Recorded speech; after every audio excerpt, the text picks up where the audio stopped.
Hello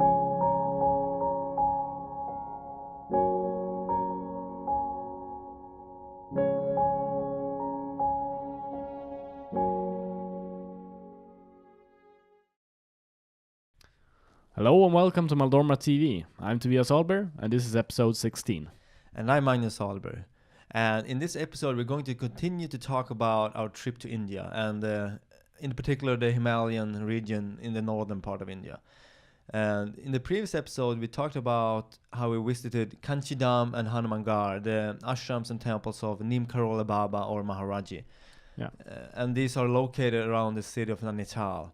And in this episode, we're going to continue to talk about this area that is locally called Devabhumi, translated into the abode of the gods. Yeah, and in particular we're going to talk about a person called Sombari Baba, who lived, I think he died in 1919 or something like that. Yeah, so he lived for over about 100 years ago. And this area is actually a number of saints have lived in this area. And we're going to talk about another of these saints in the next episode. But Sombari Baba is actually regarded as one of the most highly advanced spiritual beings from this area. That's interesting. He was very popular among other saints as well. They regard him very highly. And in particular, Neem Karoli Baba, that we talked about in the previous episode, he actually had a huge interest in Sombari Baba and wanted to know where had Sombari Baba stayed, and he situated his ashrams where Sombari Baba had been. Yeah, at least that we know of, two of his temples are located on the exact same spots that Sombari Baba used to stay, and that's quite interesting because Sombari Baba is today quite unknown both in India and in the Western world, while Neem Karoli Baba is very well known around the world. But that's much thanks to Ram Dass, as we talked about in the previous episode. But Sombari Baba, lived quite a while ago, and that's perhaps at that time the communications in the country and in the West was not that well. Well, they didn't work that well. Yeah, I mean, I'm not sure how many Westerners were able to hear of him or at least visit him. So I think at least here in the West there wasn't that much knowledge about him. But not in India either. I think that's true. This was a small area up in the Himalayas. The city is quite small, and even back 100 years ago, the communications in India, the roads were pretty bad. So this was pretty much a local saint, but as we stated, he is regarded as one of the most highly advanced sages or saints that lived in this area for a very long time. Yeah, and the name Sombari Baba, Sombari I think means Monday in Hindu, or I'm not sure, but and the reason why they called him Sombari Baba was that he always gave food away on Mondays. So if you visited him on Mondays, he always arranged food for all the visitors. And the reason why we know about Sombari Baba is that one of the close friend of Ram Dass and a lifelong devotee of Neem Karoli Baba called K.K. Shah wrote a book about him quite recently called Devabhumi, that means abode of the gods. And when that book came out, we became curious because we knew who K.K. was and his relation to Maharaji. Yeah, I remember when I started reading the book, thinking that it was mainly going to be about Maharaji. But a very small portion of that book is about Maharaji actually, and I would say 70-80% is about Sombari Baba. Yeah, and then it's also about a few other saints in the area.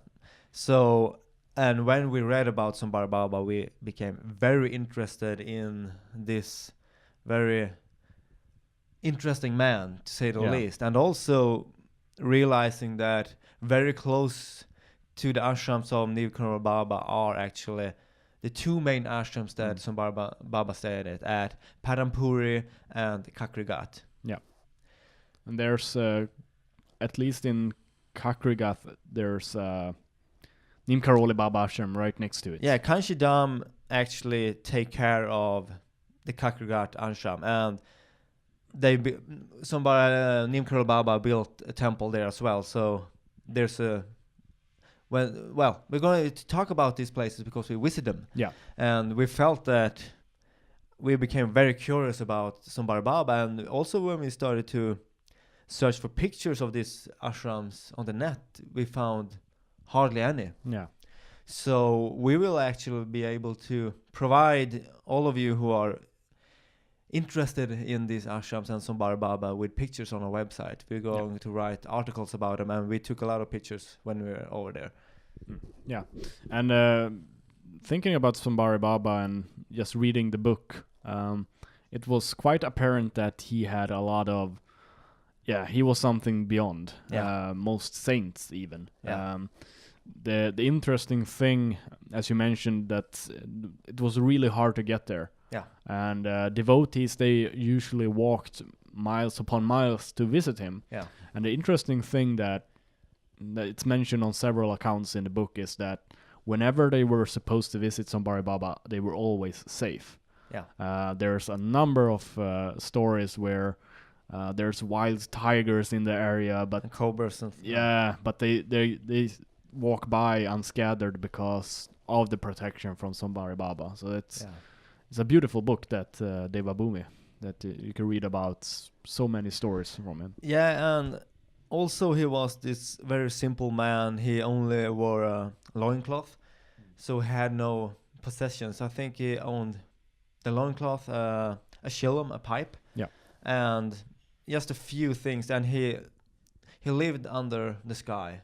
He didn't even want to have a cabin or hut or anything. And some devotees tried to build some shelter for him at a few occasions, but then he just moved to another location because he liked to sleep out in the open. And also an interesting thing is that he stayed mainly at two places, Padampuri and Kakrighat, and he stayed in the winter. He stayed at the coldest place, and in the summer at the hottest place. Yeah, I think that was mainly because he wanted to be kept alone. To keep too many devotees away. But it's very interesting that a person without any clothes can survive. Without I think in the shelter in these very harsh locations. Yeah, in the winters there was like snow for over a meter tall and below freezing, but he just kept his loincloth, nothing else, and he was perfectly fine with it. So that shows you a little bit what he could do. And also the amount of distance he traveled between all these places. And he walked up to Badrinath and Kedarnath on foot in this, without clothes pretty much, barefoot in the winter. And I also think he took pilgrimage up to Mount Kailash, which is a really tough trekking. So, and one of the stories that I really like, that has to do with food, when he served food, he had this small pot where he gave food to all the visitors. And on several occasions it was so that no matter how many people visited the ashram, from this small pot there was always enough food. And sometimes there were actually hundreds of people coming, and the food never ran out, which was pretty much kind of a Jesus miracle. That they prepared food for perhaps 20 people, and then 100 people showed up, and for some strange reason the food always, it lasted for everyone. And I think also, I mean, that's really cool with those miracles and all, but I think what really stuck with me when I read about Sombari Baba was the feeling that the people felt when they visit him.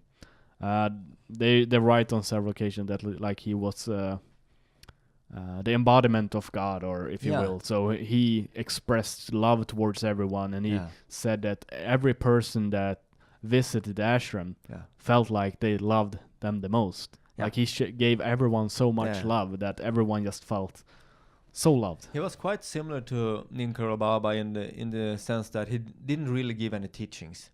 He wasn't a teacher in that aspect. He just emanated this divine presence. And I also remember that when people met him, they of course as customs in India that you sit below the guru, but he walked down and sat with the people. He didn't really like to show off or anything like that. He was very humble in that sense.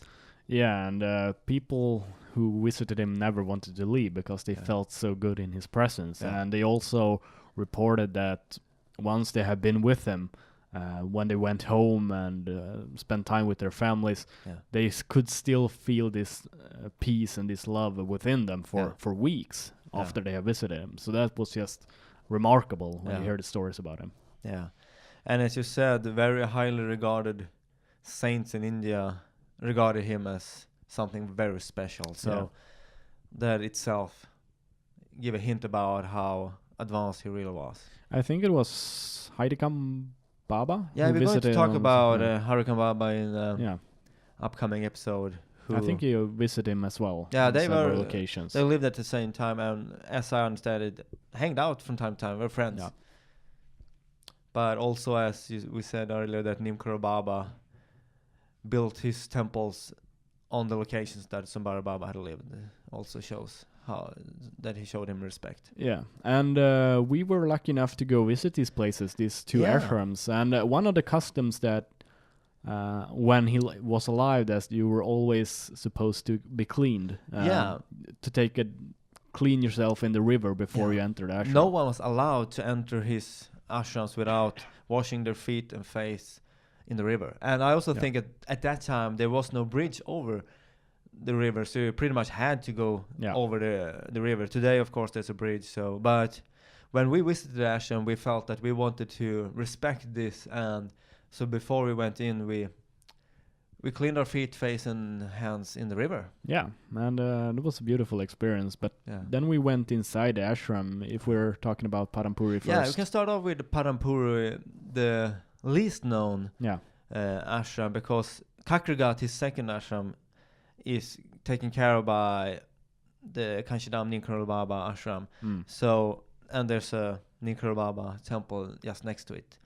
So perhaps that's a little bit more known. I know Krishnadas have recorded a video of one of his songs at that location, for instance. But Padampuri, there's hardly any pictures available, and we didn't really know what to expect. I didn't know if it was going to be big or small. I thought it was going to be very small and perhaps worn down because it's so unknown and the cash flow is probably not that good. But the place was really beautiful. It's situated in a valley between the mountains, the Himalayan mountains, and by the river.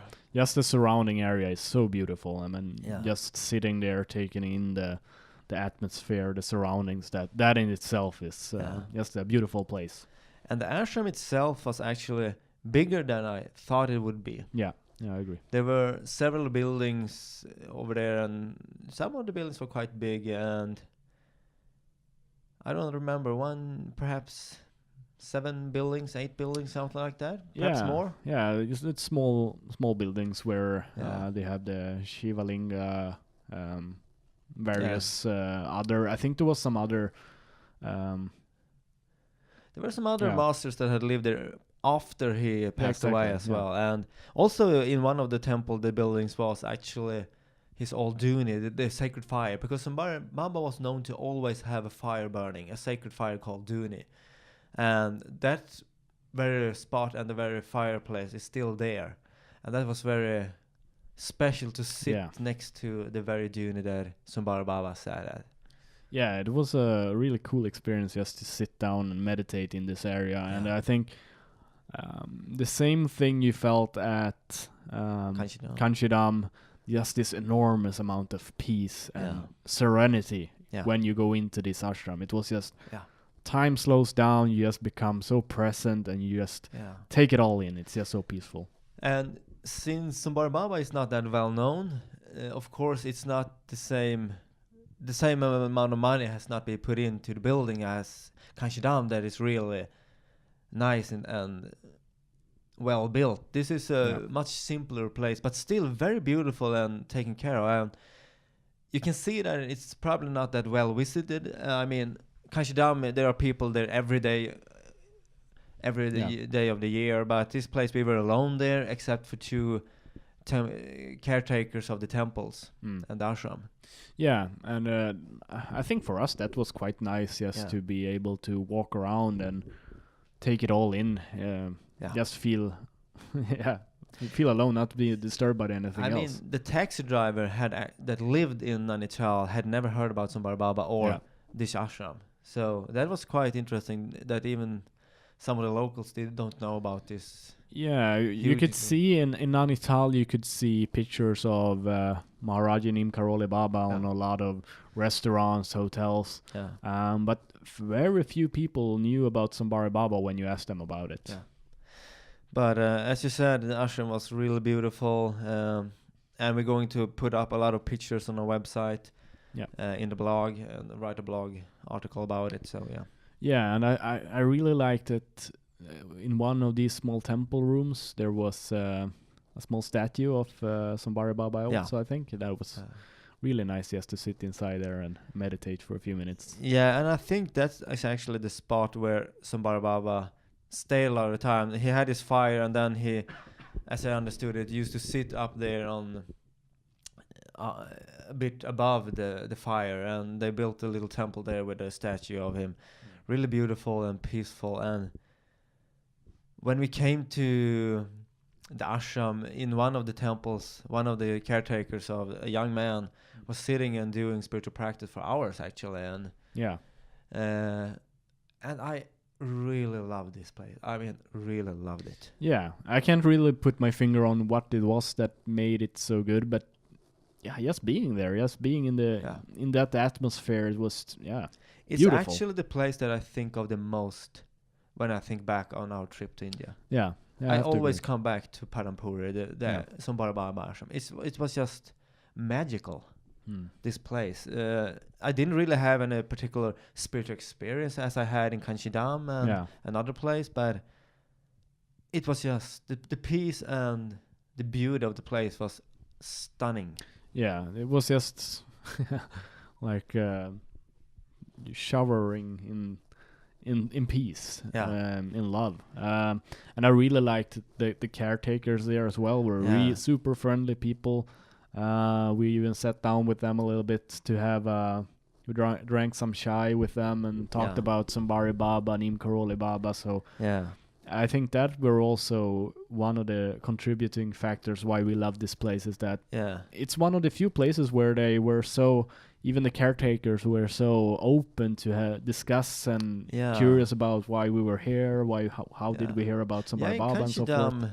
There were also people working at the ashram and temple, but they have so many visitors that they really don't interact with the visitors. But these two young men were so nice, and they were really devoted to Sombari Baba. As I said, one of them were sitting for hours and chanting and doing mantras when we came, and then they wanted to talk with us, and they had quite poor English, but but they tried. I mean, they tried to talk to us. They tried to answer all the questions, even though they barely spoke English. So, and they were really, they wanted to, give us darshan, and they didn't really. All the other temples had, pots of darshan is blessed food that most temples you visit, they want to give you prasad.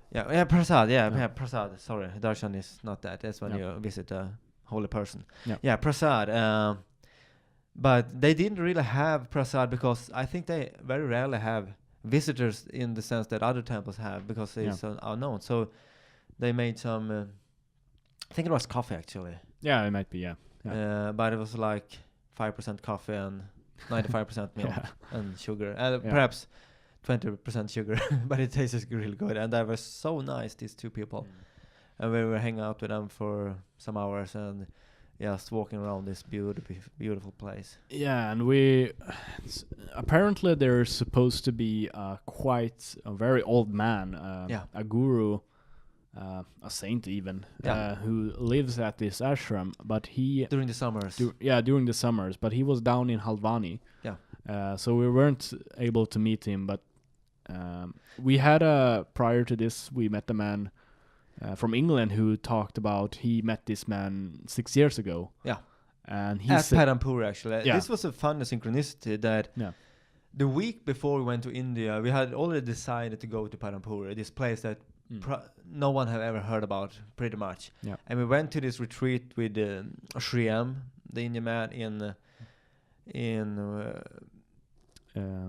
Switzerland. yeah, Switzerland, in the mountains Yeah. in Switzerland, where this was this spiritual retreat, and we met this Englishman who had actually been in Padampuri 6 years prior, and what are the odds meeting him? And he said that there was this kind of guru living there that was supposedly 125 years old. Yeah, 119 when he met him. 19, yeah, when he met him. So he was. He said that this was the most kindest person he's ever met when he met him 6 years ago. So we're a bit unlucky that we didn't meet him, but we spoke to these two caretakers about this. I think his name was Pramananda. I don't remember, but they confirmed that he stayed there, but only in the summers, and we were there in the spring. So had we traveled there, we were there in April, perhaps in May, June or something, he would arrive. And he actually had a little house in the ashram that he used to stay at, and the caretakers told us about him, and so they confirmed his age as well. Yeah, they said he was 125 years old, and he was still like running around as if he was 20 years old. It's still very fresh, very clear in his mind. So it would have been a treat to meet him, but we'll see. Maybe next time. They actually gave us the address that he lived in this town, Haldwani. We visited Haldwani but the day before. But we were thinking about going there and see if we could find him, but we never had the time to do it, unfortunately. But maybe next time. We'll see. Maybe next time, yeah. I think both of us felt that we want to come back to Padampuri once more, because I would love to meet the two guys again and just be at this place, because of wonderful. Yeah. And I mean, Padampuri, very beautiful place, but we also visited Kakrighat. Yeah, that's Sombari Baba, other ashram where we stayed the other half of the year, and this place was also beautiful. Much smaller. It's combined with some Neem Karoli Baba temple, and it's taken care of by Kanchidam. It's under the caretaking of Kanchidam. So, of course, this is probably have more visitors and things like that. Yeah, but we were the only people when we went there. We were the only people there as well. So that was a bit surprising. There were some caretakers, 2 people taking care of the temple. Yeah. But when we came there, it was a little bit. For me, I thought that is it even open? It was quite. The doors weren't really open, and we finally was able to find a door where we could go in. And I mean, Kakrighat. It's hard to compare all these ashrams, but super nice place as well. Yeah, it's also by the river, between mountains. The first thing you meet are the Neem Karoli Baba temple, that quite newly built on the top, and then where you have the Hanuman statue and a statue of Neem Karoli Baba as well. And in that temple, there's actually a big picture of a young Neem Karoli Baba, as well as a big picture of Sombari Baba. Yeah. And down below, you have a small temple that was built around the Duni, the sacred fire that Sombari Baba used to have. So that's still there as well, and we will also put up pictures on our website from this place. And then this Duni, the sacred fire, it was below a huge, I think it's a banjo tree, a big tree, where he used to sit on the platform, and that platform is still there as well.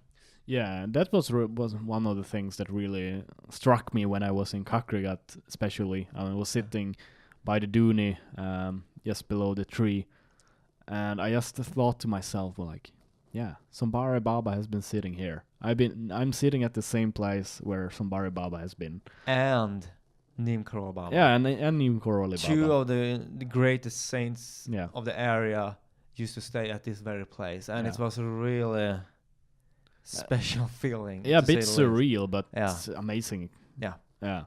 And I mean, this place as well, it's you just get this. It's hard to put into words what you feel when you go to these places, but peace. Yeah, peace. Something just happens with you. Yeah. You don't think about, you don't worry about anything. You just become super peaceful, and it feels like you can stay there forever. Like you don't have any worries at all.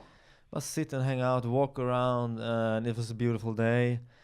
We also went down to the river and washed our feet, and just sitting in the small temple where Sombari Baba had his sacred fire, and sitting under the big tree and meditating and walking around, talking to the people working there. Yeah, and they were it was quite funny that when we came there, we started like, Sombari Baba was down there, Sombari Baba over there, and they like, yeah, Sombari Baba, but also Neem Karoli Baba, Neem Karoli Baba. So they were, and then you could see that they were Neem Karoli Baba devotees, and they were a little bit hesitant to talk about Sombari Baba. They wanted to focus more on Maharaji. Yeah, but for us, they are equally important. Yeah, for sure. I have a very strong pull to Neem Karoli Baba, but also to Sombari Baba, and you could really feel the connection with Sombari Baba at this place. Yeah. And more to Sombari Baba than I felt to Neem Karoli Baba. Neem Karoli Baba's presence was stronger, but that might be in my mind, I don't know. But in Kanchidam and Hanumangar, I really felt Maharaji's presence. But at this place, I connected more with Sombari Baba for some reason.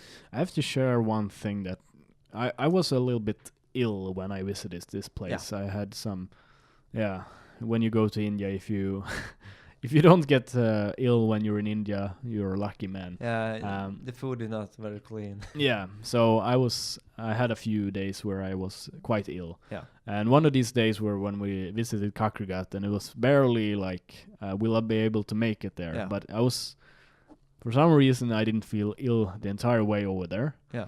And when I came there, I sat down and I meditated, and I started feeling really, really ill. Okay. And I just thought to myself, like, I got this intuitive feeling, like, I'm gonna go down to the river and clean myself. Yeah. Like you were supposed to do. Yeah. So I walked down to the small river and just cleaned my feet, my face, and my arms. And, my body. And I got so like that. Yeah. I got like came back to normal. Yeah. In an instant, just by going into the water. Yeah. So I went back. I felt fine. I continued my meditation. It was really cool. Then, when I came back outside of the ashram, I started feeling ill again. That's very interesting. Very interesting indeed. Yeah. So it was one cool experience there. Yeah, and we might add that next to this ashram is actually another ashram of Swami Vivekananda.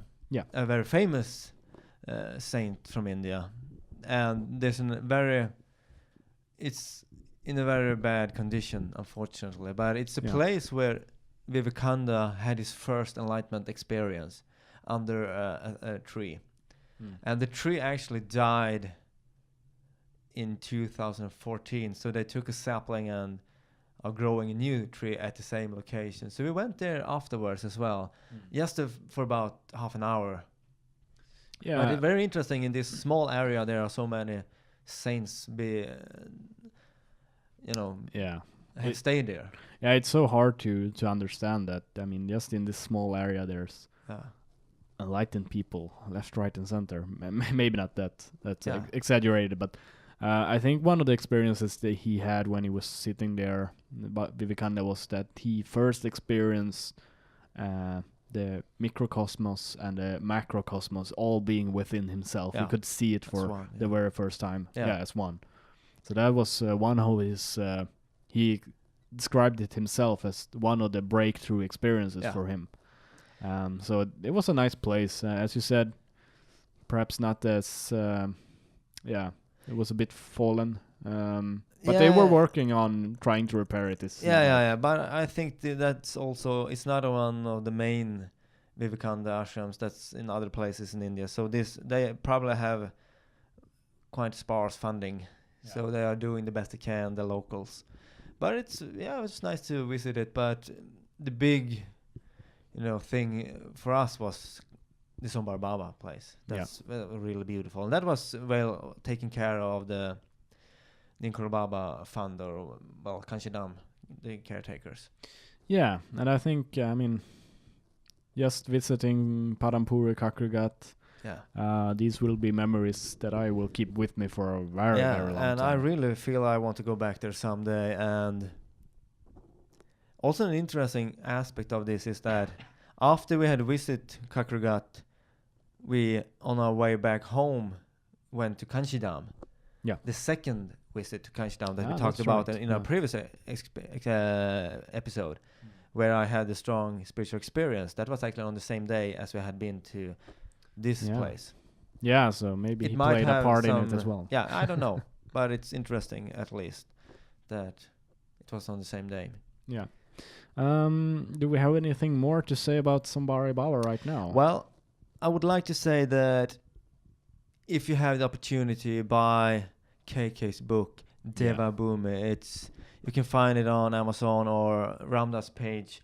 He advertises there. It's so good it's really good and interesting to read about this great saint. And check out our website where we have written articles about Sombari Baba and these places, and we'll put up a ton of pictures so you can see these places for yourself in pictures, and I recommend you to go there. Yeah, I, for sure.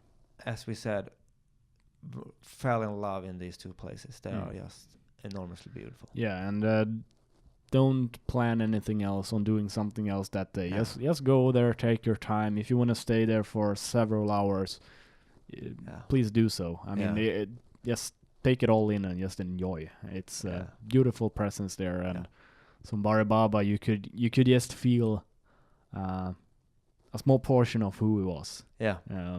Obviously, perhaps not the same as meeting him, but you could sense that he was still there. Yeah. It's still present. Yeah, these places where these saints have lived have such an energy and peace and serenity to them that it's hard to describe. You have to go there and experience it for yourself, pretty much, if you have the opportunity to do so. Yeah. In the next episode, we're going to talk about Heidekan. Yeah, Heidekan or Harikan, I don't know. Yeah. I know that in India they have another sound that are between R and D. So sometimes they spell it with Harikan, and sometimes they spell it Heidekan. But it's the same person, and there are actually two persons called the same thing. And the younger one said he was an incarnation of the older one, and the older one was living at the same time as Sombari Baba, and they were actually friends and hanged out. Yeah. And we went, and they lived in the very same area and have ashrams as well, very close to Nainital. Actually, they are closer to the neighboring city called Haldwani, and we went there also, so we'll talk about that in the next episode.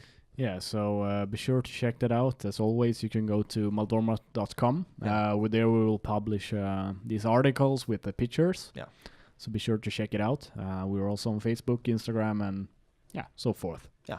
And there we will publish as much information and as much pictures as we have. Yeah. So be sure to check it out. Yeah. Thanks for listening. All right. Thank you. Bye-bye. Bye.